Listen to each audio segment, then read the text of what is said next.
So let's look at cell chemistry. So let's see how much we can cover with this. So first, we're going to start with matter and energy.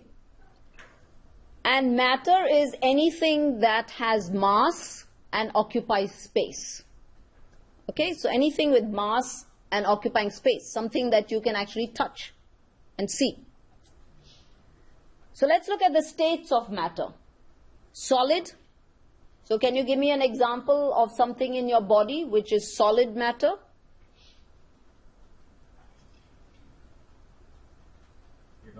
Very good. Bones. Yeah, exactly. Bones, muscles, that's solid, right? Yeah, it's simple. Anything in your body which is liquid? Blood, exactly. Yes, blood, liquid. The fluid, this peritoneal fluid, the pleural fluid that we were talking about, you know, in the introduction lecture, that is liquid, synovial fluid. So anything which is fluid in your body is liquid matter. Gaseous, like when we exhale carbon dioxide, okay, so that's gaseous matter, or inhale oxygen, that's gaseous matter. Okay. Energy, on the other hand, is something you cannot see, but it is the capacity to do work. So there are two types of energy. One is called kinetic energy and the other one is called potential energy. So let me do potential energy first, so then you'll be able to understand kinetic energy. The word potential tells you that you have the potential to, suppose I said you all in this class, and I do mean it, all of you in this class have the potential to get an A. So that means that just stored inside you, you have that potential to get an A. When you do get that A, that's a different thing, right? So when you have to work hard in order to get that A, okay? So, but you all have that potential. So same way, potential energy is something that is stored, that's not yet used. It's stored but can be used when some action is done. So for example, the batteries where energy is stored, that's potential energy. Then when you use the battery and it's sort of, you use your phone using that battery and you start talking and doing all of that, then that potential energy will get changed into kinetic energy. So long as it is just stored inside, that's called potential energy. So that's why we call it stored energy. Kinetic energy, on the other hand, is when some work is done, some action is done. So for example, like I said, you have the potential to get an A. And then you study every day and you do all your quizzes and you make use of all of the extra credit and everything. So you do all that work. So that is, well, I'm using the analogy. So that's kind of like what kinetic energy would be. So for example, if you move and push a table or you see a ball bouncing, right? You see how that movement goes along? So that is kinetic energy, which is action energy. You push against a door and the door moves. And then when it moves, the door also starts revolving. Suppose it was a revolving door. So your pushing was kinetic energy and the door also used this kinetic energy to move around. So kinetic energy is action energy, potential energy, stored energy. And your book has other examples. For example, water inside a dam. The water that's stored in a dam is potential energy. It's just stored inside the dam, it's not doing anything. Then if you were to unleash that water and the water kind of began flowing and it started getting turbines going and producing hydroelectric power and so on, then that becomes kinetic energy, okay? Now there are various forms of energy that we have. Chemical, in us, in humans, chemical energy is stored in the form of something known as ATP, and is stored inside the bonds within chemicals. And ATP is the only utilizable form of energy that our body has. So for example, when you take in glucose, we all say, oh, glucose gives us energy. We cannot use just glucose. The glucose actually has to go into our body, be broken down, produce ATP, and that ATP is the one that acts as cellular fuel. Okay? What does ATP stand for? Adenosine triphosphate. Yes, very good. Adenosine triphosphate. So there are 3 phosphate molecules and the energy is stored in the bonds between these phosphate molecules. Second is electrical energy. electrical energy is seen in charged particles called ions. I mean, you see electrical energy all the time as energy which passes through wires, and that electrical energy actually gets converted into light energy when you switch on a light, right? When you switch on one of these things. So in our body, electrical energy is as ions, and ions are charged particles that go across membranes. So for example, in us, in the nervous system, so inside a nerve, we have some ions which are present inside a nerve, inside the fiber, a nerve fiber, and some ions which are present outside. And then when an impulse comes around, what happens is it kind of changes this membrane. Some of these particles go in, some of these particles go out, and notice I've got a plus and minus sign to show that it's either positively charged or negatively charged. And when they cross like this, they set up transmission of the impulse, and that goes like an electric current down the nerve. The same thing happens with muscles as well. So this is where electrical energy in our body is seen, and it's seen as charged particles which are able to conduct that.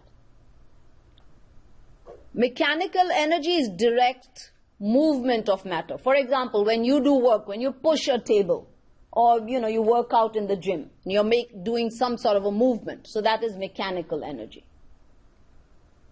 And then electromagnetic energy is one which travels in waves. And we see electromagnetic energy in different parts, like ultraviolet, all of that.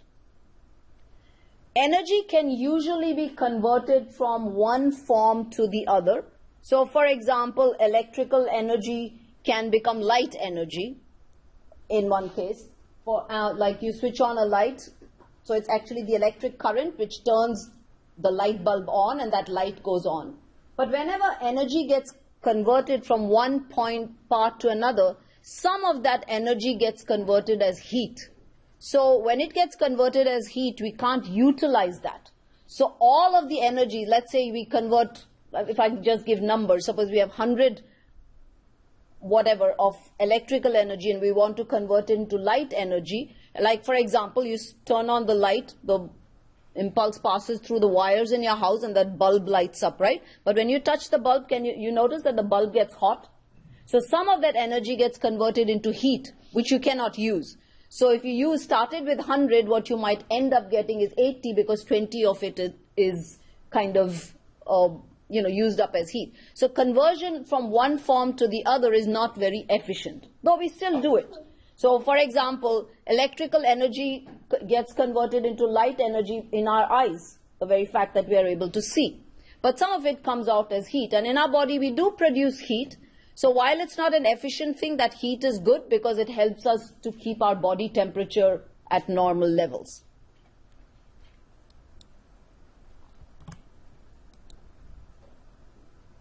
So let's look at matter and how we can break it down. So there are about 118 known elements, of which 92 occur in nature.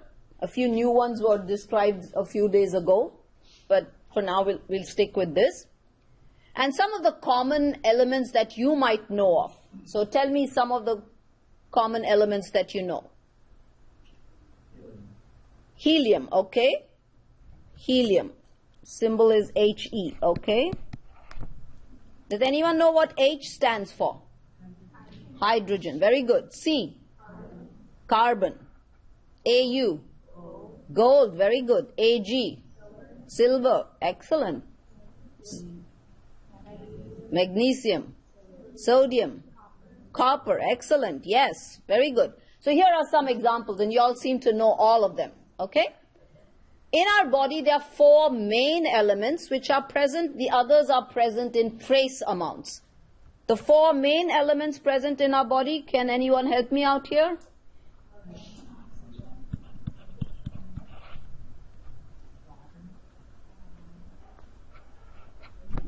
Nitrogen, okay? Carbon, hydrogen, oxygen, and nitrogen. And you will see like all our organic molecules are made up of all or some of these. Now this, like for example, I showed you H and you told me it was hydrogen, and I said Au and you said it was gold. So you know, you knew these.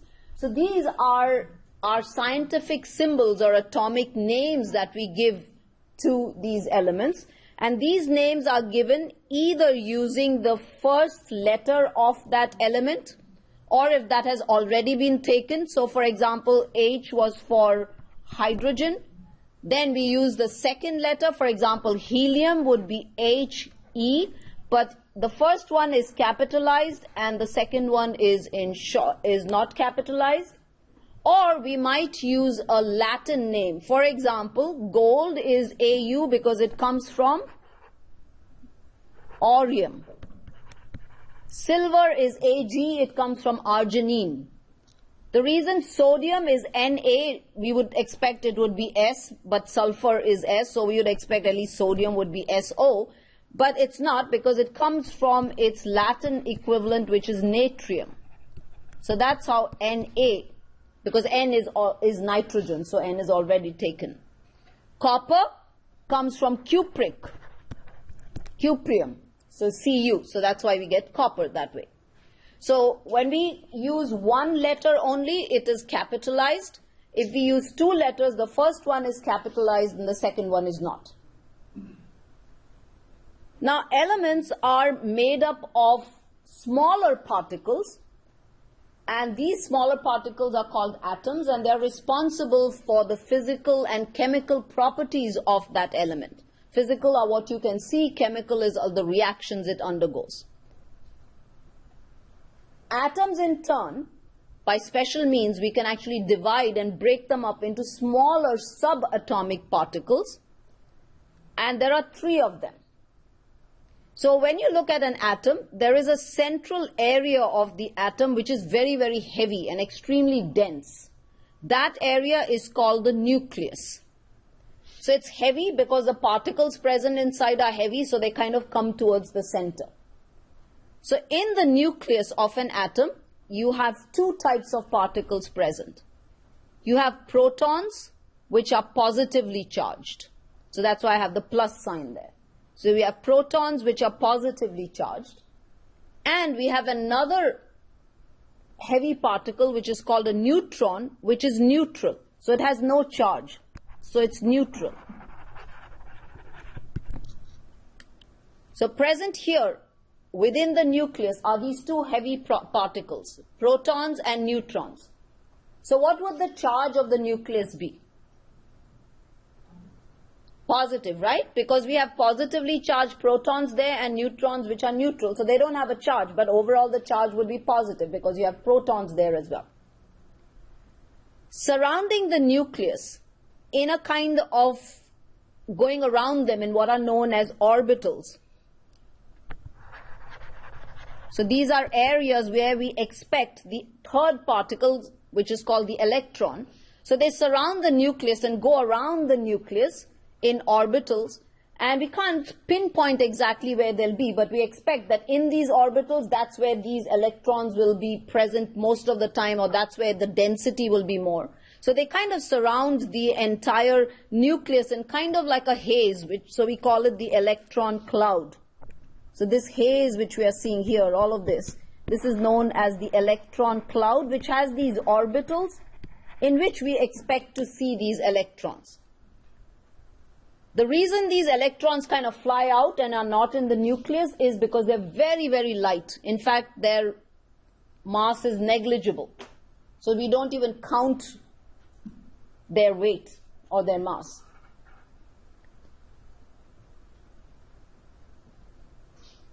So with regard to these 3 subatomic particles, we have certain terms that we use. Atomic number is the number of protons that an atom will have. So it's the number of protons that an atom has.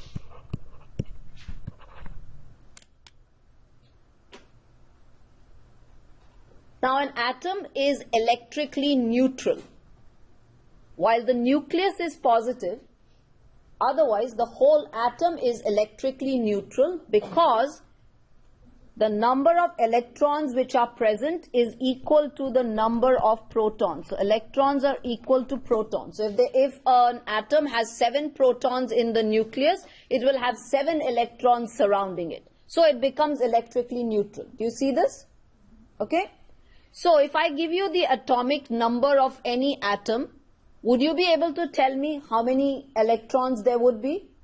You would, right? Because an atom is neutral. So if I tell you that this atomic number is 7, you automatically know that the electrons also would be 7, right? Okay. We write the atomic number. So here on the periodic table, the atomic number is written on the lower side below the symbol. So you can see up here.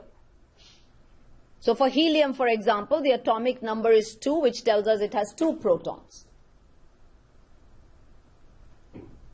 We have another term which is called the mass number. The mass number is the number of protons plus the number of, so it's protons plus neutrons. So everything that's in the nucleus. Protons plus neutrons. So here for helium, we already know that there are 2 protons, and I say the mass number is 4. What do you think would be the number of neutrons? 2. Got that? Okay, so knowing one atomic number, knowing the mass number, you can always calculate how many neutrons there are. Okay? And that's written above the symbol. We have another term which is known as atomic weight, because when we have these atoms which are present, they are not always, atoms of an element don't necessarily always have to be the same exact type all the time. You can have some varied forms of an atom. So the varied forms would be what are called isotopes. So varied forms of an atom are known as isotopes. And isotopes differ in the number of neutrons which are present. The protons and electrons for any element will always be the same, but the number of neutrons may be different. So to give you an example, hydrogen, the most common variety of hydrogen has 1 proton and no neutrons. But we have another variant where we have 1 neutron and 1 proton. And then we have another one where we have more neutrons. Okay? So these are all variations of hydrogen. The properties are pretty similar. So wherever we have variations, we call them isotopes. And isotopes vary because of the number of neutrons which are present. So atomic weight is another term that we use. And atomic weight is kind of the average of the isotopes of that element. And usually the average is usually equal to the most abundant isotope that is present. So atomic weight is the average, when you take the average of all the isotopes, the average mass number of all the isotopes, that usually is equal to the most abundant isotope which is present in nature.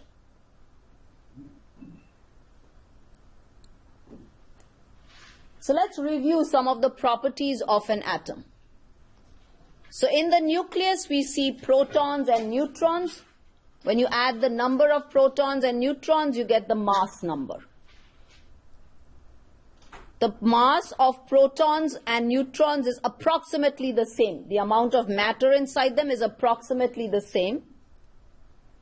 Just the number of protons is equal to the atomic number. Since we have heavy particles in the nucleus is dense or heavy. Electrons are very, very light, negligible mass. So we don't count them in the mass number. So in the mass number, we only count protons and neutrons. We don't add electrons here because they have such a negligible mass, it doesn't make a difference. Number of protons and electrons is equal because an atom is electrically neutral. So while the nucleus is charged, the entire atom is electrically neutral. So number of protons and electrons is the same. Hydrogen is one of the simplest atoms because it has 1 proton and therefore 1 electron. So let's review and answer a few questions. What is the charge of the nucleus?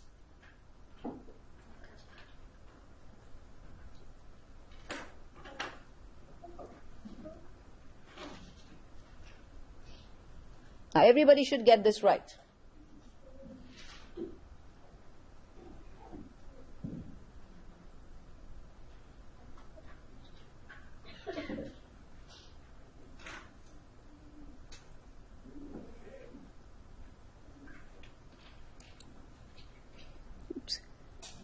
Positive, the charge of the nucleus, the whole atom is neutral. The nucleus is where just protons and neutrons are there. N for neutral, P for positive. Okay? So the charge of the nucleus is positive.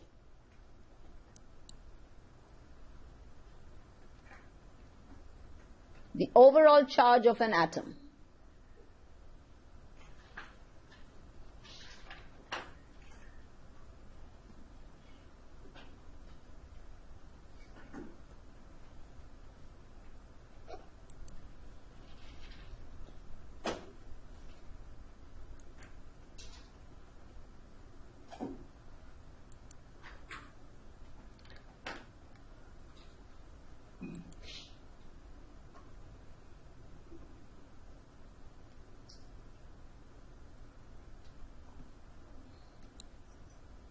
Very good. Overall charge of an atom, neutral.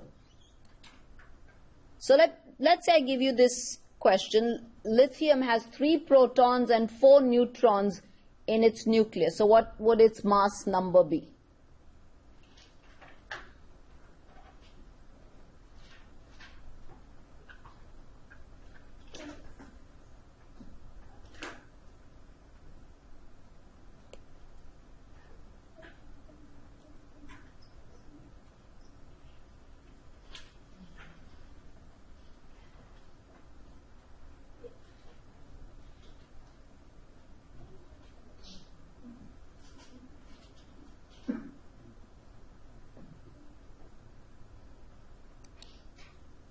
Seven, yes, because mass number is number of protons and number of neutrons.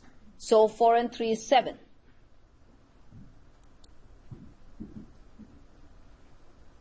Okay, let's say you get a question like this. Sodium has 11 protons, 12 neutrons with a mass number of 23.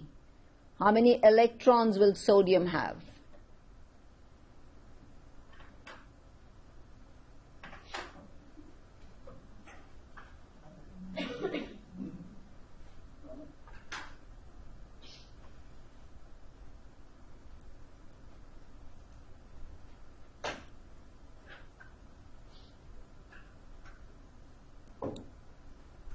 $11, yes, very good. Sometimes you'll get questions where there may be some irrelevant information. For example, here you don't really need to know how many neutrons it has and what the mass number was. Because if you know the number of protons, automatically you know the number of electrons, okay? So you have to read the question carefully. Always look for the operative keywords and so just get rid of all the other useless information you might be provided. So when we look at isotopes, these isotopes are just varied forms of an element. So an element may have, for example, if you take this look here, these are isotopes of hydrogen. So the most common form of hydrogen that you see is this one, where you see that the hydrogen atom has 1 proton and 1 neutron. 1 proton and 1 electron. You look at this variant, you have this one has 1 proton, 1 neutron and 1 electron. This third variant has 1 proton, 2 neutrons and 1 electron. So the variation between isotopes is in how many neutrons that isotope may have. Now, we said that mass number, if you remember last time we discussed mass number, and mass number was nothing else but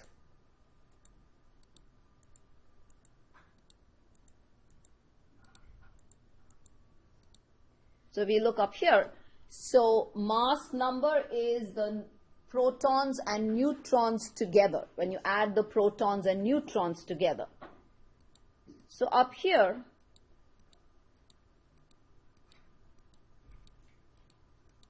so we take this, you can see up here that in this case the mass number will be 1, in this case the mass number will be 2, in this case the mass number will be 3.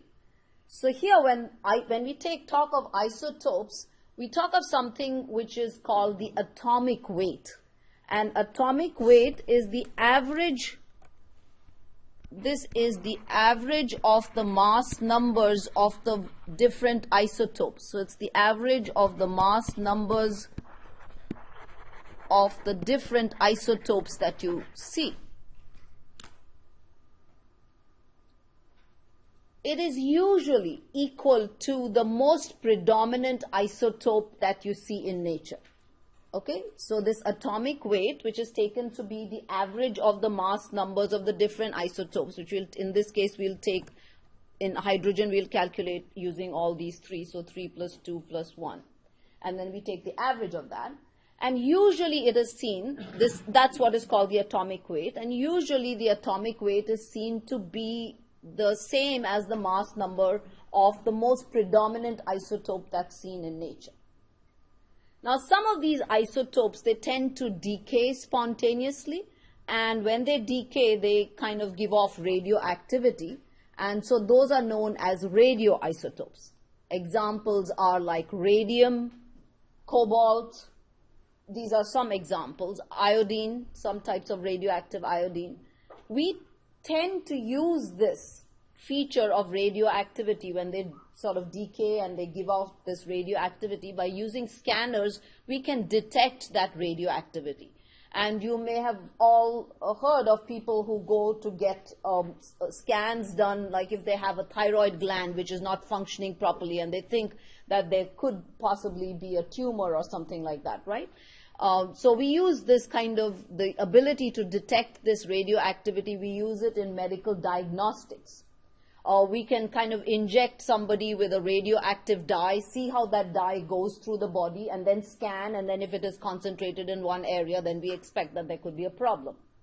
We can also use to treat. You've heard of people with cancers who are treated with radiotherapy, right? We can also use it to treat. Radioactivity tends to destroy cancerous tissue, but it can also destroy neighboring healthy tissue as well. So people who have radiotherapy, for example, may find that their bone marrow gets suppressed, because if there is no problem with the bone marrow, say the cancer is somewhere else, just on the outside, in the skin or bone or muscle or something, and you give them radiotherapy, it will harm healthy tissue as well. So you have to be careful when you give this kind of radiotherapy. But these are ways that we can use it for diagnosing as well as treating radioisotopes. So all this time we were talking about elements and their atoms. Now, when atoms of an element come together, they form what is known as a molecule. So a molecule is when atoms of an element come together, of the same element. So as an example here, one atom of oxygen combines with another atom of oxygen, and you get this molecule of oxygen, which you write as O2 to tell you that two atoms have combined. When atoms of one element combine with atoms of another element, we call that a compound. So here, for example, carbon has reacted, one atom of carbon has reacted with two atoms of oxygen, so we get carbon dioxide. Okay? So when you write the number of atoms, you'll always write it after the letter. So here are some compounds which you can see, and the way you can recognize a compound is that when you see different letters and you notice that, some of them begin with a capital and then they might have a small lowercase next to it. For example, here, this is sodium sulfate. Okay, it has sodium, sulfur, and oxygen, and you can see 4 atoms of oxygen. What does Ca stand for? Very good. And Cl? Chloride. So what is this? What would this be? Calcium chloride, right. So here you can see the difference between elements and compound. Au is gold. For Orium, sodium comes from the word natrium, so Na. This is a compound, H2O, right? 2 molecules of hydrogen, 1 of oxygen. This is copper sulfate. So you can see copper, sulfur, and oxygen. So 3 elements in this. So let's take a look at this question. So how many elements are present in this? I'm not going to say the name out aloud, because if I do, you might get the answer, give away the answer.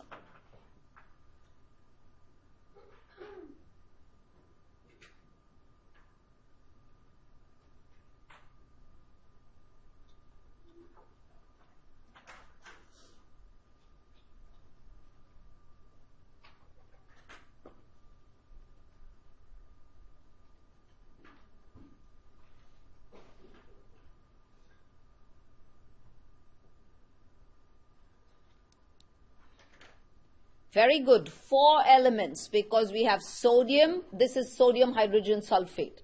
Sodium, hydrogen, S for sulfur, O for oxygen. So there are 4 of them. Now, having done these elements, let's look at how elements kind of react with one another. The atoms of an element react with one another. And when they react with one another, they form bonds. The bonds may be very strong, or sometimes the bonds may be extremely weak. Elements which do not react are known as inert elements. And 2 inert elements which are called noble gases, which we know of, are helium and neon. And we'll see why we call them inert elements. Elements which react with one another, they are called active elements.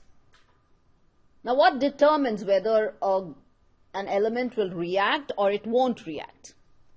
This depends on the electrons which are present inside. Remember, electrons had a very, very small mass. They surrounded the nucleus in an area which we call the electron cloud. So, surrounding that nucleus, in that electron cloud, an element or an atom can have 7 shells. So, imagine if this is the nucleus and this is the cloud around it, there can be 7 shells like that. Those shells are known as electron shells. So 7 shells can be present surrounding the nucleus within that electron cloud. Now, there's a rule as to the number of electrons each shell, the maximum number of electrons each shell can hold. So the first shell, so for example up here, the first shell can hold a maximum of 2 electrons, as you can see here. So the first shell holds a maximum of 2 electrons. The second shell holds a maximum of 8 electrons. And then the number keeps going on. The third can hold a maximum of 18, and the fourth even more. But usually the electron shells try to hold either 2. The first one tries to hold either 2 electrons as its maximum, or if it has more than 1 shell, it tries to make sure that it will have 8 electrons on the outermost shell. It can be the second, the third, the fourth, even though they can hold much more. Third, fourth, fifth, sixth, seventh, eighth can hold more electrons. They try to achieve stability by getting 8 shells in the outermost electron.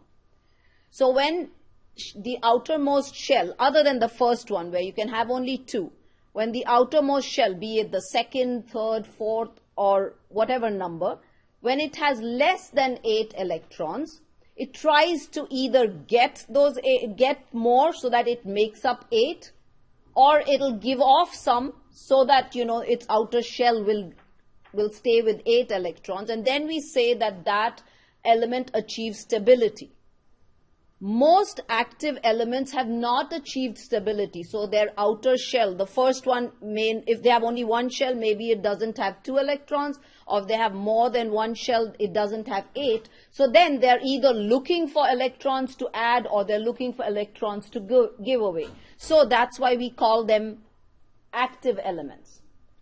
This outermost shell, which has these electrons which are capable of reacting, that outermost shell which is reactive is known as a valence shell. So I'll repeat that. The outermost shell of an atom which has active electrons which are capable of reacting. Either they are capable of accepting more electrons to come to 8, or giving away some so that they finally get 8. That outermost reactive shell is known as a valence shell. Now, based on that, you can see why helium and neon, which are called noble gases, are called inert elements. Look at helium. It has only 2 electrons and its first shell has 2 electrons. So it satisfies that rule. Remember, we said that the first shell should get 2 electrons and then we'll say it's stable. So it has only one shell and that shell has 2 electrons. So it's satisfied. It doesn't need to react. So it's an inert gas. Look at neon. So it has 2 shells. The first one has 2. So you first have to fill the first shell with 2 and then you'll go to the next one. So the first shell has 2. And the second shell, it has only 2 shells. The second shell has 8 electrons. It has a total of 10 electrons. So can you see that the second shell has got its 8 electrons? So it has satisfied the rule where the outer shell needs 8 other than the first one. So this again is an inert gas. Okay. Now if, for example, it had only 6 on the outer one, then it would be able to react.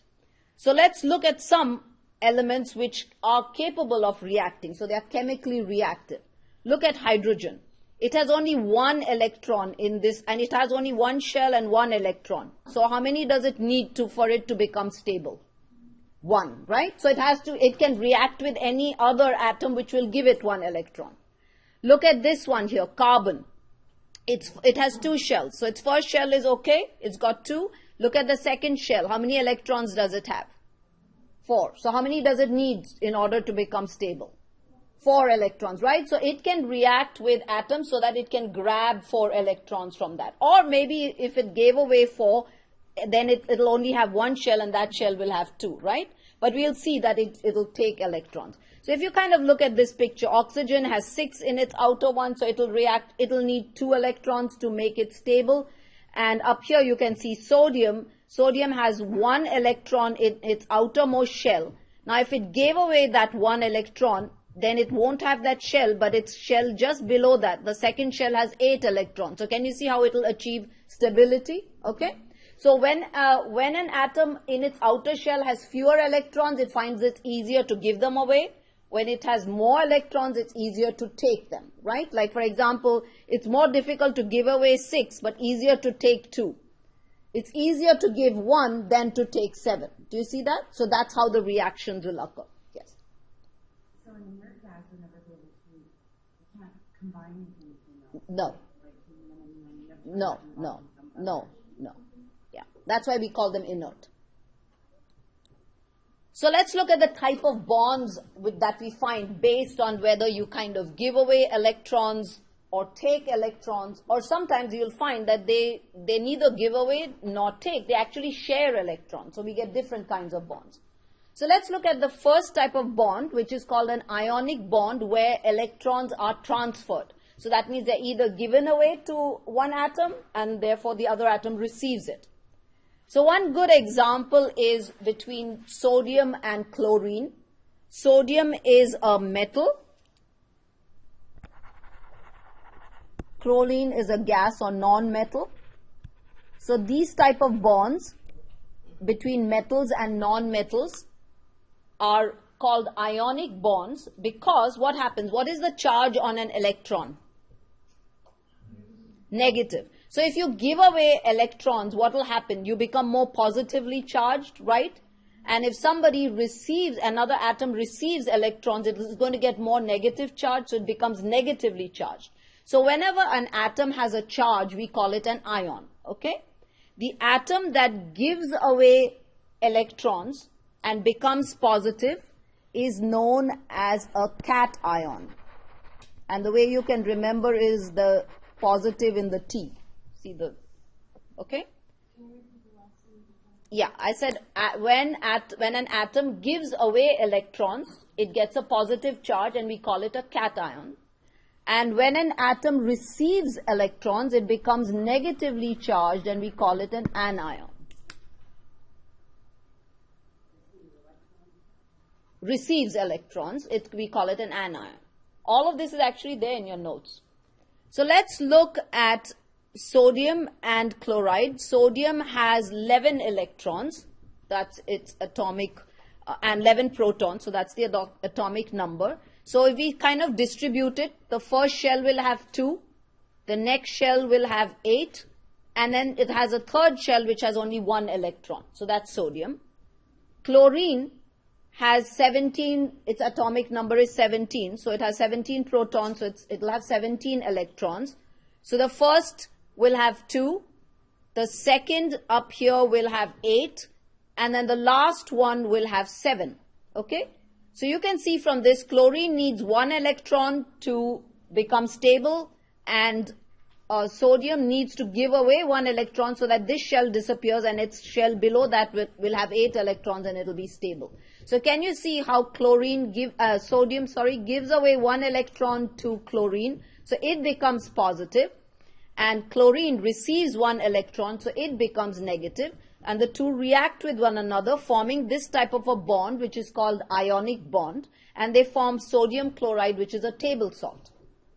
Now, ions, so what you do is, if you take table salt and you dissolve it in water, it will actually split into sodium and chloride ions, and ions, because they are electrically charged, they are capable of transmitting electricity, so electricity can pass through them, okay? Got that? So here you can see sodium chloride, which is formed.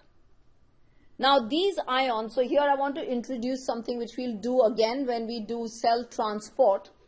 I'm sure you did this in school, or you must have done this in another class. You've heard of the process of osmosis, or if you've not heard, you've definitely seen it in everyday life. You take lettuce and you leave it out for some time and it kind of wilts, and then you sort of throw some water over it and it kind of becomes crisp again. Or you take a dried bean or a dried pea and you put it in water, and the pea or bean swells up, right? And that's because it's drawn water into it.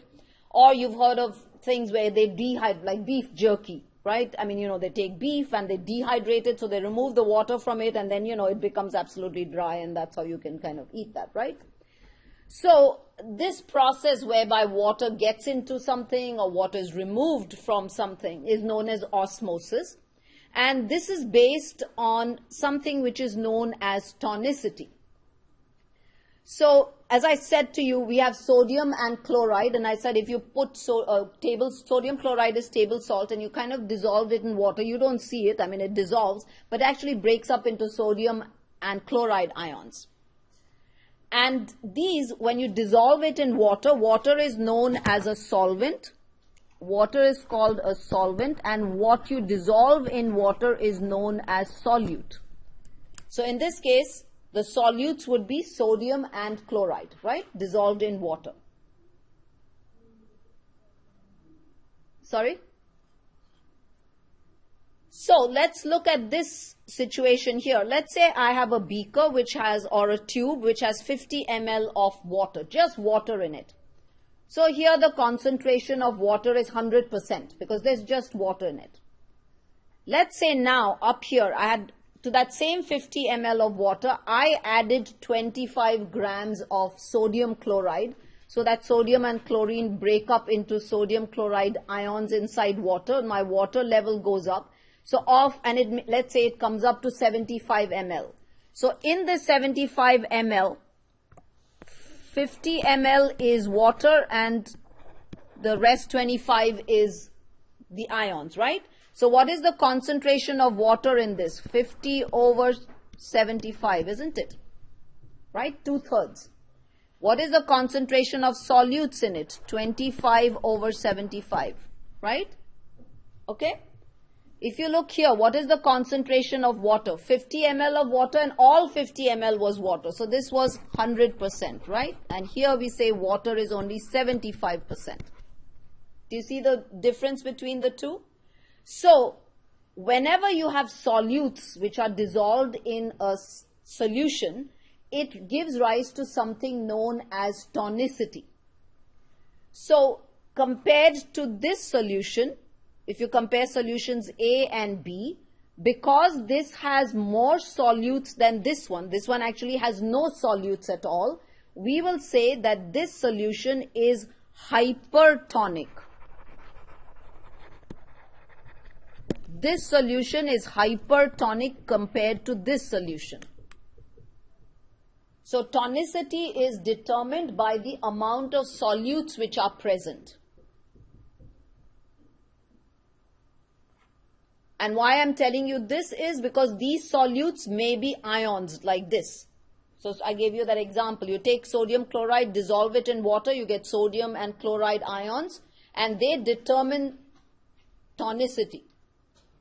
This is the reason why, like if you take, for example, you take a dried pea, which has all the water removed from it, or a dried bean, and you put it in a bowl of plain tap water, the bean is hypotonic. That means there's another term, so let me introduce that term. So hypotonic means when it has less solutes. So hypotonic means it has less solutes. Hypertonic means it has more solutes. So let's say we put a dried bean inside this water, plain tap water. The tap water is hypotonic compared to this dry bean, right? Because the bean has all kinds of solutes inside it, but the water was removed. This has no solutes, it's plain tap water. So water always moves from an hypertonic area to a hypotonic area. So therefore water will move from here into this. Oh, sorry, let me say that again. Yeah, it's the other way around, sorry. Water always moves from a hypotonic area to a hypertonic area. I apologize. Water always moves from a hypo to a hypertonic area. So water moves from here into the bean, and that's the reason why the bean starts swelling up. So it becomes swollen. If on the other hand you took a fresh bean and put it inside a solution which was extremely hypertonic, you put a lot of salt into this, and you put a fresh bean, like took the seed of a fresh bean and put it inside, it will draw water out of this because this solution is hypertonic compared to the bean, and the bean would look absolutely withered, or it will kind of start looking wrinkled. Okay? So we are going to discuss this again, but since we talked of ions, I kind of wanted to make sure you understood this concept. So ions dissolve in a solvent, and they are known as solutes.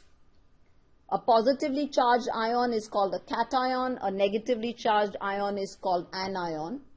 The amount of solutes which are present in any solution gives rise to tonicity. The more the solutes, the more hypertonic a solution is. The less the solutes, the more hypotonic it is. The word hypo means less or below. The word hyper means more. Water always moves from hypo to hypertonic. Okay? We will do this again. So if you took a red blood cell and you put a red blood cell in this solution, what do you think will happen to that red blood cell? Will it enlarge and swell, or will it shrink? Enlarge. If you took a red blood cell and you put the red blood cell into this solution, do you think it will enlarge or will it shrink? That is why whenever somebody gives you an intravenous drip, they always make sure that the drip that they give you, the fluid that they give you, is similar to the fluid which is present inside the red blood cell, right? Because if you give a hypotonic fluid, the red blood cells inside your blood will burst because they'll swell and rupture.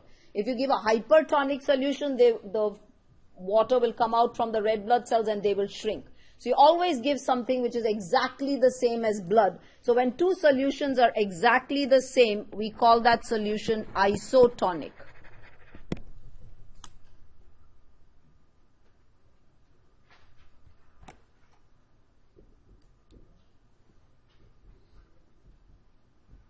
Let's now look at covalent bonds. So in the first bond which we looked at, which were ionic bonds, the electrons were transferred. In covalent bonds, instead of transferring the electrons are shared. So let's take this example of methane gas. Methane is written as CH4. So we have a carbon atom which has 2 electrons in its first shell and 4 electrons in its outer shell. The carbon total electrons in carbon is 6. So it has 4 electrons in its second shell. So it needs 4 more. Hydrogen has only one electron in its outer shell, so it needs one to make it stable, right? So if one carbon atom reacted with 4 hydrogen atoms, you can understand that carbon will satisfy the rule of 8, and each hydrogen atom would also kind of satisfy the rule of 2. But in this case, there is no transfer. Instead, they both share the electrons. So notice how they're kind of sharing the electrons. And when one electron is shared between 2 atoms, we represent it by a single line like this. So here you can see if this carbon atom shares 1 electron with hydrogen, this hydrogen satisfies the rule because it's now got 2, and this carbon will have 5. Now carbon shares with another hydrogen, so now carbon will have 6 and this will have 2. Shares with the third one, carbon has 7 and this has 2. And then finally with a fourth hydrogen, so this hydrogen has 2 and carbon now satisfies the rule of 8. So when one electron is shared, we represent this covalent bond by a single line like that, just to say that one electron is being shared. Let's look at another situation. Sometimes you may need to share 2 electrons. So an oxygen molecule is a very good example because the outer shell of oxygen has 6. So it needs 2 more to make it stable. So if you have 2 oxygen atoms come close to each other, they can share 2 electrons, and so both will then have 8. So here you can see 2 electrons being shared, so both satisfy that rule of 8, and so we'll represent it by a double line. So O sharing with O, but 2 lines means 2 electrons are shared.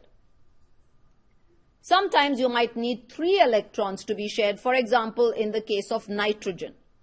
So nitrogen has 5 electrons in its outermost shell, so it needs 3 more. So 3 electrons are shared between 2 atoms of nitrogen, so you get a nitrogen molecule, and you can see 3 lines. You can't see the third line well, but there are 3 lines like that. So that tells you that 3 electrons are shared. Usually 1, 2 or 3 are shared. And depending on how many are shared, you'll put a single, double or 3 lines between the molecules. Yes? Can we also do this by just looking at the periodic table and knowing kind of where the elements fall? Like knowing if it's a metal versus a non-metal? Yeah, you can tell whether it's a metal or non-metal. Oh yes, absolutely. You can tell looking at the periodic table. Yes, they have a definite area where they are all, yes, absolutely. Oh yeah. Now, let's answer this question. So, when one atom of carbon combines with 4 atoms of hydrogen, how would you write the formula?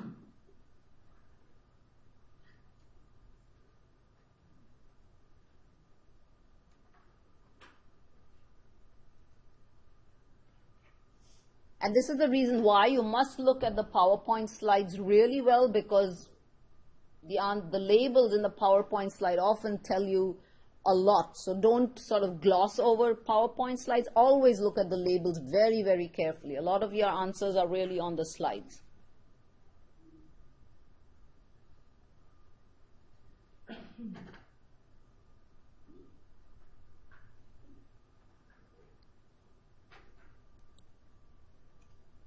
It's CH4. 4HC means 4 of hydrogen and 4 of carbon, because you're putting the 4 in front. Again, here once, you never need to write 1 in, whenever there's only one atom, you don't need to write the 1. And up here, you're putting 4 in front as molecules. So you need to, when you put 4 below, that tells you there are 4 atoms of hydrogen over here.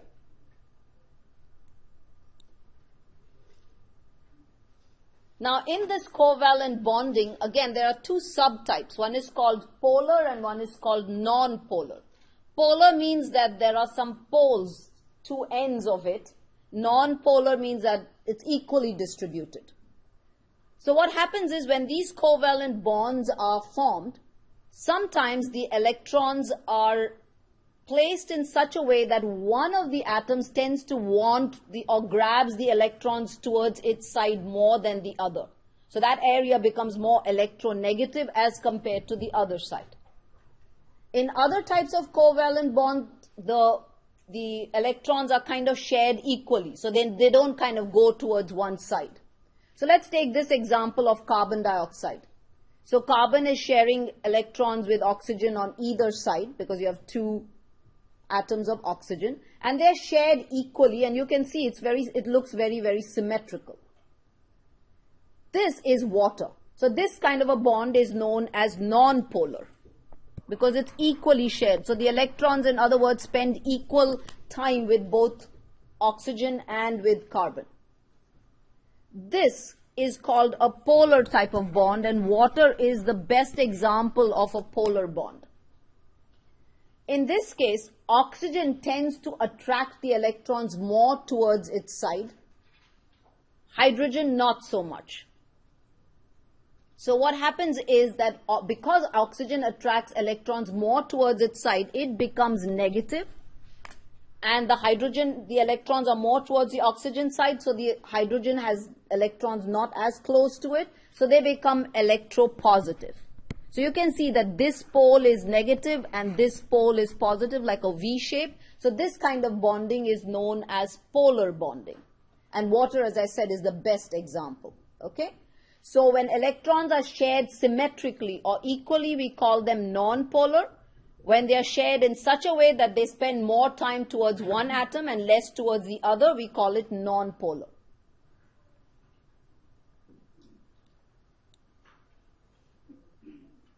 Then we have weak bonds, which are known as hydrogen bonds, and hydrogen bonds are more like attachments rather than actual bonding. And bonds are always important because ATP or energy is actually stored in these bonds. So when bonds break, then energy is released. And when bonds are made, then energy is actually used up. And we'll see later that energy in our body is used in the form of ATP. Now, hydrogen bonds are very weak bonds and more like attachments. And it is when one kind of polar molecule like this comes close to another polar molecule. So we see that one end is positive and one end is negative. So what happens is the positive end of one molecule gets attracted to the negative end of the other molecule, and they kind of get attracted and form attachments. And water molecules are the best example. So as you can see here, since the hydrogen end is positive, it gets attracted to the oxygen end of this molecule. Again, over here, gets attracted to this end. Here, the oxygen is attracted here. This is the reason why that if you spill water on a table or something, you find that these water molecules tend to coalesce together and form a big droplet. And this kind of attachment to one another is known as surface tension.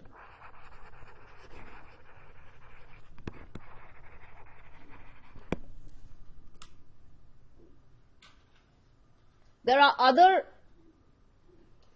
elements and compounds in our body which also form hydrogen bonds, but water is the best example of forming hydrogen bonds, and we will be doing them later as we go along, and we'll keep talking about it. And you'll see when we talk, for example, in ANP2, when you do the respiratory system, we say that, we want to decrease the surface tension in your lungs, because if water molecules have a tendency to stick together, and in the air sacs, what happens if water sticks together? It's like, imagine if you take two glass slides and put a drop of water in between.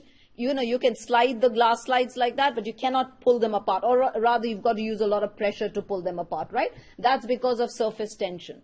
So imagine if you're in your alveoli or air sacs of the lung, and that has fluid over there, which exerts a surface tension. What happens? These fluid molecules tend to stick to one another, and what will they do? They'll tend to make the walls stick to one another, much like a glass slide, which means then all your air sacs will become absolutely flat and collapsed. So your body has to produce something to decrease that surface tension, which it does, so that your air sacs can remain inflated. Okay? Premature babies don't produce enough of that substance which is called surfactant. That's why they have difficulty breathing, because their air sacs are all kind of squished like this, so they cannot inflate. So we have to artificially give them that surfactant. So this is the importance of knowing about hydrogen bonds and surface tension. Let's now look at reactions. So in reactions, you can either make substances from smaller substances, or you can break large substances into their constituent parts. So as the name suggests, synthesis. Synthesis means when you make something.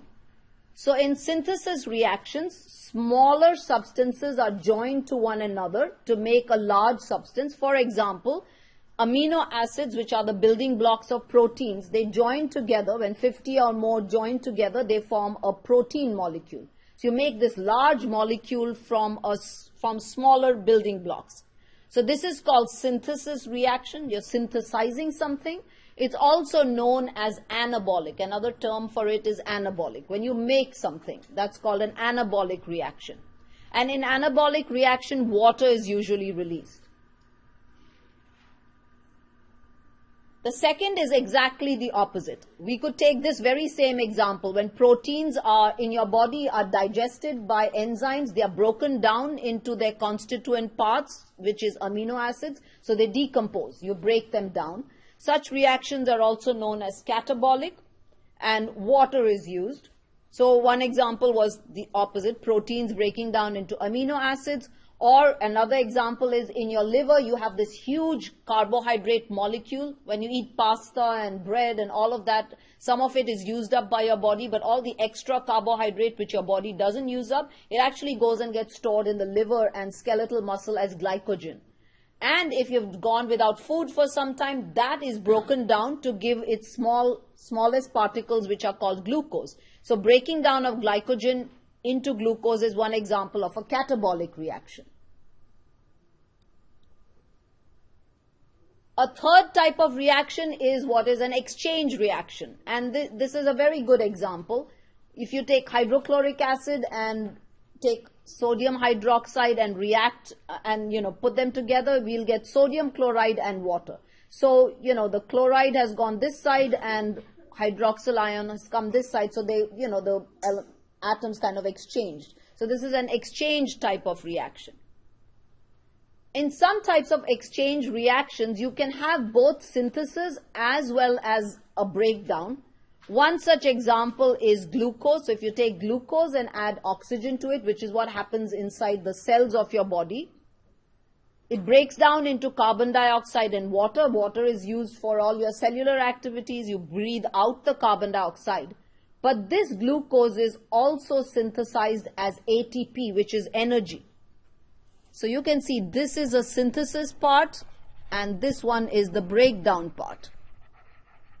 So that's why we say that glucose is the fuel for our body. So whenever we are in need of energy, we take glucose and we make ATP, because your body cannot utilize glucose by itself. Glucose has to be broken down into ATP for your cell to actually use that. So this serves as the fuel in order to produce this energy molecule, which is known as ATP. Now, theoretically, chemical reactions should be reversible. So you make one thing, you should be able to break it down into, its constituent parts. Some things are possible. You can make proteins and you can break proteins down into amino acids. Make glycogen, break it down into glucose. But a reaction like this, when ATP is used, you cannot combine carbon dioxide, water and ATP and make glucose. So some of these reactions are not reversible. Okay? So not all reactions are reversible. Some are. And I gave you two examples, like making proteins and breaking them down, making glycogen or breaking it down into constituent parts. And one very important reaction, which you'll see a lot of when we really do ANP2, is in your body, water is always present inside your cells. Carbon dioxide comes, you metabolize and make carbon dioxide. When the two react, they form something known as carbonic acid. This is a highly reversible reaction in the body. So if you produce a lot of carbon dioxide, if your tissues are metabolizing a lot, they will go and make more carbonic acid. So we show the reaction this way. But on the other hand, that carbonic acid, when it travels in the bloodstream and goes to the lungs, you want to get carbon dioxide out so that you can breathe out all the carbon dioxide that your body is producing. So then the reaction proceeds in the opposite direction. So whenever we have reversible reactions, we always show them with two arrows like this to say that the reaction can proceed in this direction or it can proceed in the opposite direction depending on what the needs of the body are. Okay? So this is one really good example of a reversible reaction. Okay, imagine you got a question like this. Say you ate a piece of chicken which is broken down by enzymes in the digestive system to form amino acids. What is this an example of?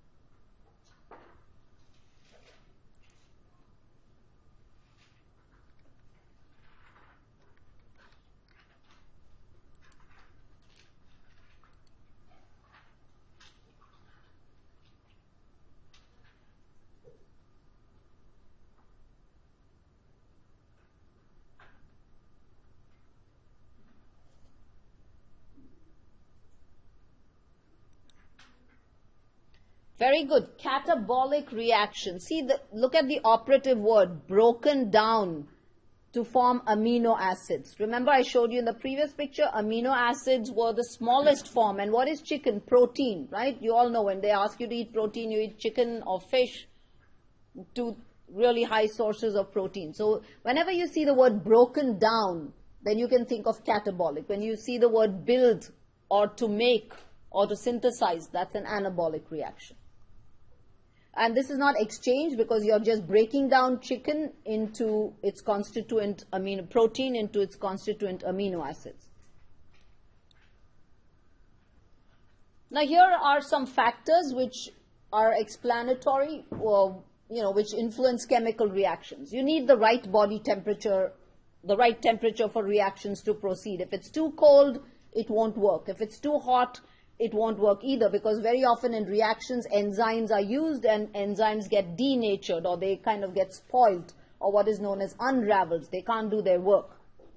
The smaller the particle size, the easier it is for it to react. The more there is of that particular substance, the better the reaction will be. And in order to speed up the reaction, we have substances which are called catalysts. Enzymes are one such example. So they speed up a reaction without actually themselves taking part or getting changed in the reaction.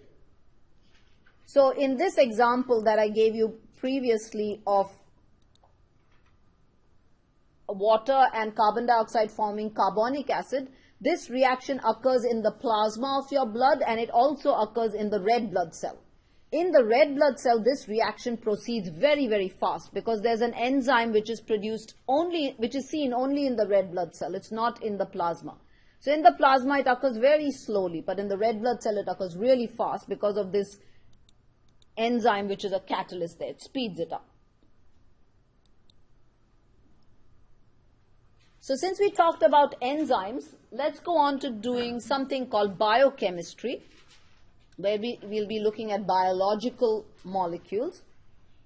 So first, let's look at inorganic compounds. The first one is water. We've talked a lot about water. You can see it forms most of the part of the living cells. It is a polar compound, so it is a solvent. Things dissolve in it. It acts as a transport medium because blood, 55% of it is water, so it transports gases, transports nutrients, transports waste.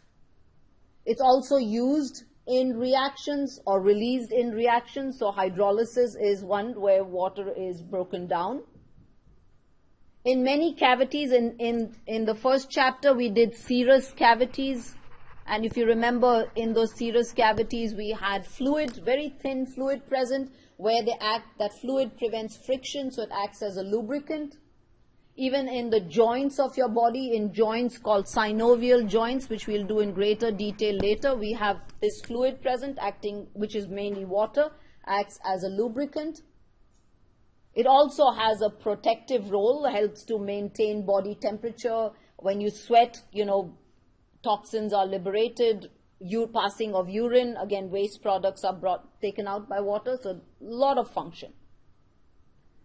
Then in our body, we have salts, and I told you they dissociate when you, like sodium chloride, for example, potassium chloride, when you put them in water, in a solvent, they dissociate into ions.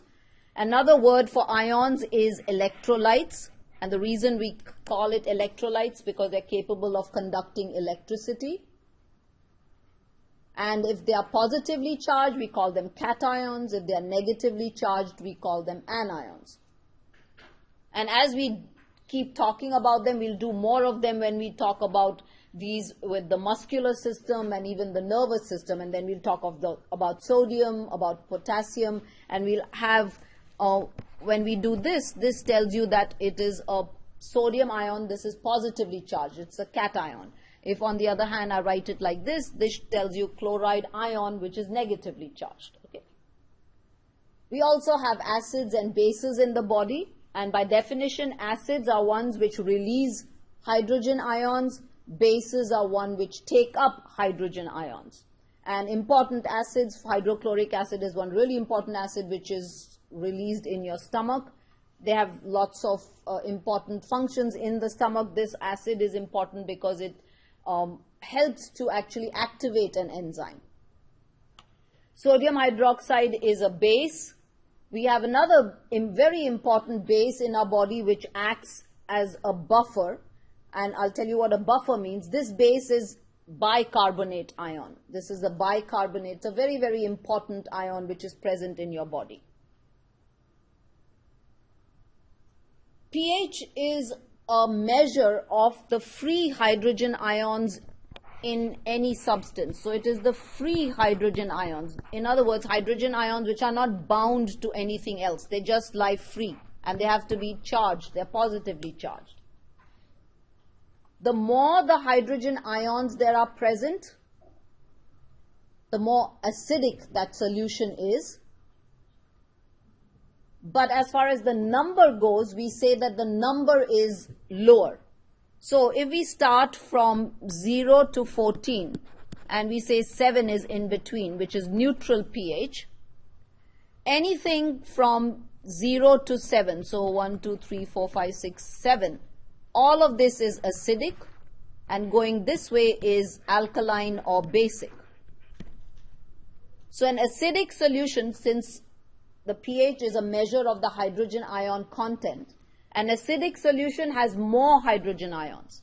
But if it has more hydrogen ions, as a number we will write that the pH is a low number. So if I say the pH of a solution is 4 and I compare the pH to another solution which is 7, or let me put it as 8, I will say that this one has more hydrogen ions as compared to this one. Okay? So basic or alkaline solutions have fewer hydrogen ions, but when we write it as a number, the number is much higher. When you say higher pH, I'm talking about a number that you give. Now in your body, your blood pH is extremely important. It lies between 7.35 to 7.45. We never like this range to go less or go more. In fact, we don't even like it to change too much. So the body always tries to make sure that it stays in that. You may have heard of conditions where a person has gone into acidosis. Have you heard of that term? Acidosis, or maybe alkalosis. That means acidosis means the pH has fallen. Alkalosis means the pH has gone too high. The body always tries to make sure that it doesn't go beyond this range. So it does this by means of substances inside which are known as buffers.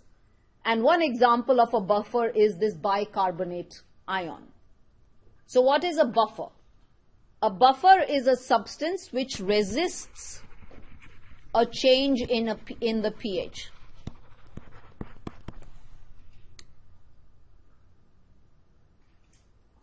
So if your pH number falls, that means too many hydrogen ions are being liberated, right? So if the number is less than 7.35, too many hydrogen ions are being liberated. One example is, imagine someone is metabolizing a lot. So they're producing a lot of carbon dioxide, which ends up giving rise to hydrogen ions. So your pH can fall and you might go into acidosis. So then what a buffer will do is it will mop up all the free hydrogen ions. So if those hydrogen ions are attached to something else, they're no longer free, so your pH won't change. Okay? So buffers resist a change in pH by either accepting hydrogen ions, so they accept hydrogen ions. Or imagine, for example, your pH has gone very high, so it's beyond 7.45.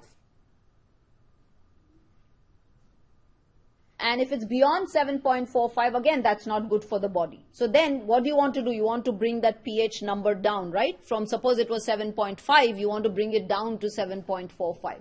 The way you can do it is release hydrogen ions into the blood so that now the pH will fall. So in this case, what they will do is they will release hydrogen ions. So that's how they resist a change in the pH, by either accepting hydrogen ions or releasing hydrogen ions to keep the pH within that normal range. Bicarbonate is a very good buffer in your body. Hemoglobin pigment, which is present in red blood cells, that also is an excellent buffer. There are various phosphate buffers which are present. So numerous buffers in the body which either accept or release hydrogen ions, as the case may be. So let's look at this question.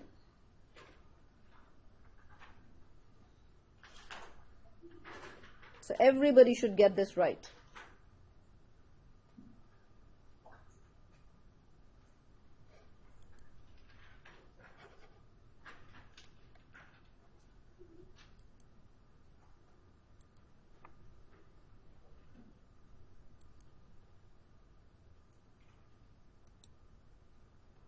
Very good. pH of 4 will be acidic. Alkaline will be above 7. 7 is neutral. Anything above 7 will be alkaline. So those were inorganic compounds. Now when we look at organic compounds, first, most organic compounds will have carbon, hydrogen, oxygen, and some may have nitrogen as well. So let's take carbohydrates. These are the source of cellular fuel. Remember, I gave you an example how glucose was the source of cellular fuel because it provided ATP. It was broken down to give rise to ATP. Carbohydrates are broken up into simple sugars and then very complex sugars. Simple sugars are called monosaccharides, or also known as disaccharides. Examples of monosaccharides, you can see all of these: glucose, fructose, which is seen in fruits, galactose in milk, and then we have deoxyribose and ribose, which we'll see when we do DNA and RNA. Here are some examples of disaccharides. Di meaning two, so they're made up by two monosaccharides joining with one another. So glucose and glucose joining together form maltose. Glucose and fructose joining together form, in this case, glucose and fructose form sucrose. Let's take an example of, polysaccharides. Examples of polysaccharides, which I don't seem to show here, are glycogen. In plants, we have it as starch. So in us, glycogen is the storage molecule. Glucose molecules join together one another and form a really big complex molecule called glycogen.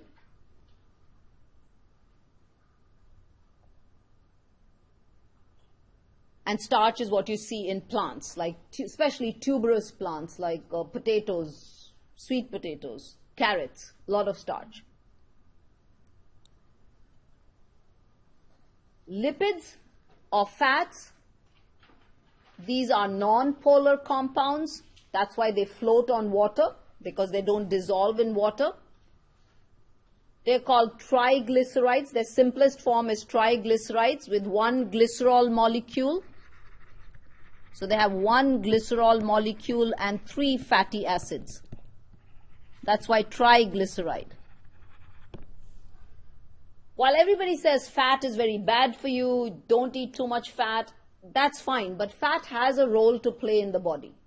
It's protective in nature because you can see it surrounding organs, forming a protective coat, surrounding blood vessels. It's part of your brain, the myelin sheath in your brain. It forms part of your cell wall. So all of these parts in the body require fat. So it's not all bad. You just shouldn't have too much of it. It also is the most efficient fuel source. In your body, the amount of calories which come out after fat is broken down is much more than glucose. But the only thing is that glucose is the most immediate source of fuel, so your body tends to use that more often. So it's formed in phospholipids, which, as I said, found in myelin sheath, which is a sheath in the nervous system. It forms part of the cell membrane. Some hormones are steroidal hormones, so they contain fat. So very, very important.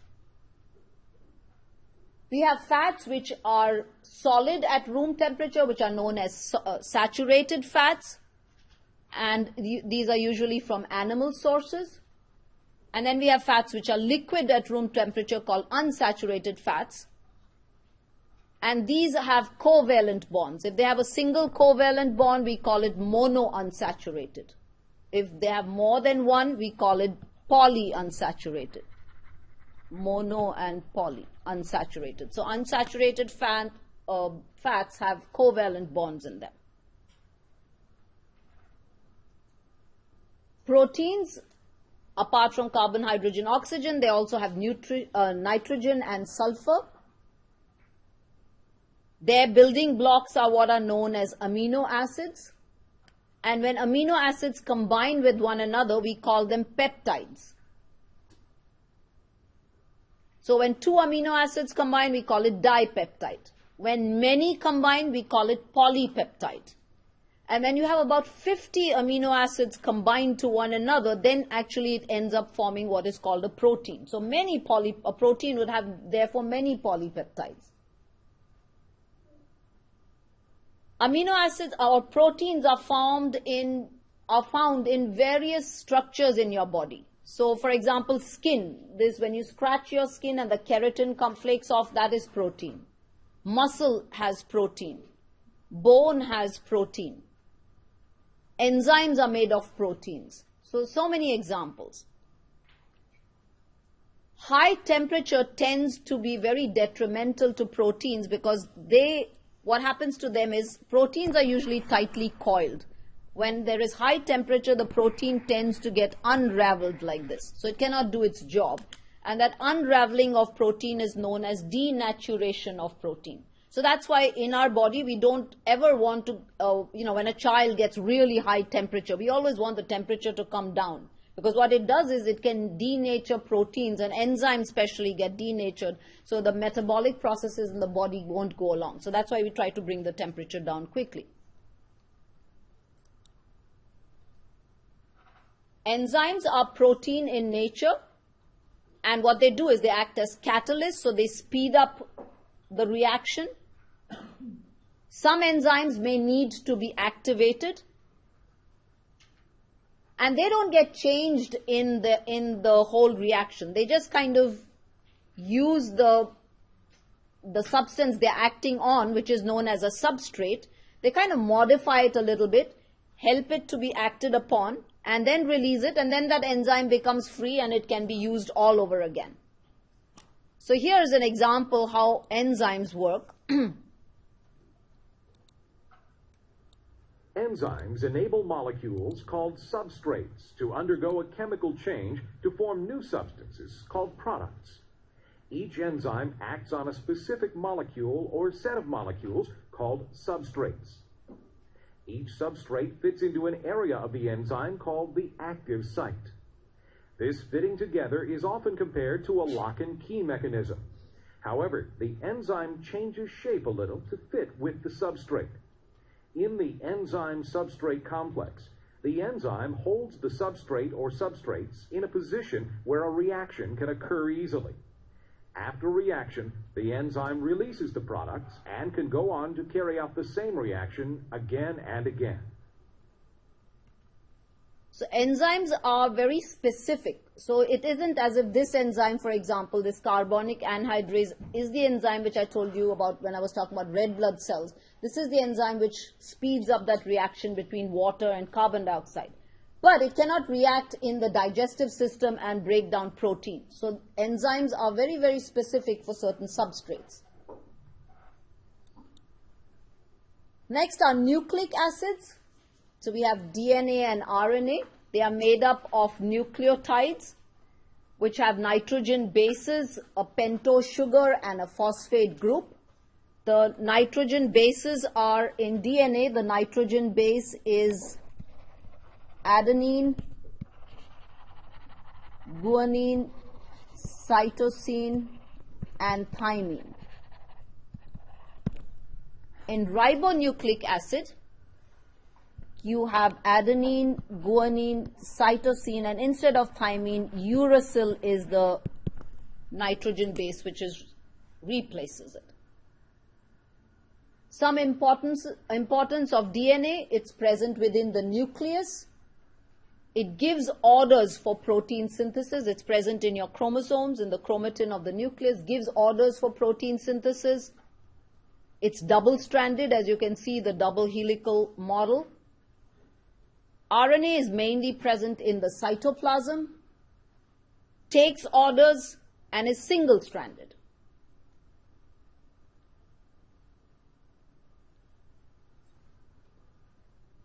When we do cell division, we'll be looking at this DNA even more. Then lastly, we've been talking about ATP all this while. It is the only utilizable energy molecule. That means everything in the body, as I told you, fat was a good source of energy. So fat by itself can be a source of energy only if it can provide ATP. Same with glucose. It has to be broken down to provide ATP, and that's what the cell uses. So ATP stands for adenosine triphosphate. So that means there are 3 phosphate molecules joined by bonds. And in those bonds is the energy that is present. So it's unstable, and that's how it releases energy. So ATP will become ADP, or adenosine diphosphate, and adenosine diphosphate then will become adenosine monophosphate. And then ATP has to be made up all over again in order again to provide energy. It can be formed from carbohydrates, fats, and proteins, though the body uses carbohydrates first. So let's take a look at an example how this ATP is formed. The molecule used by most organisms to transfer energy is called adenosine triphosphate, or ATP. An ATP has 3 parts: adenine, ribose, and phosphate groups. Adenine is one of the bases found in DNA and RNA. Ribose is a sugar molecule found in RNA. The adenine and ribose portion of the ATP molecule is called adenosine. The 3 phosphates linked to the ribose in a chain are called triphosphate. Adenosine, together with the 3 phosphate groups, is called adenosine triphosphate, or ATP. Notice the wavy lines between the 2 outer phosphates. The wavy lines represent high-energy bonds. Breaking the first high-energy bond in ATP releases energy and a free phosphate. This energy is used to power cellular activity. Adenosine, with only 2 attached phosphate groups, is called adenosine diphosphate, or ADP. Energy from the breakdown of food is used to change the ADP to an ATP. The energy stored in ATP is transferred and released when needed to power cellular activities. This process may occur as many as 10 million times per second in some cells.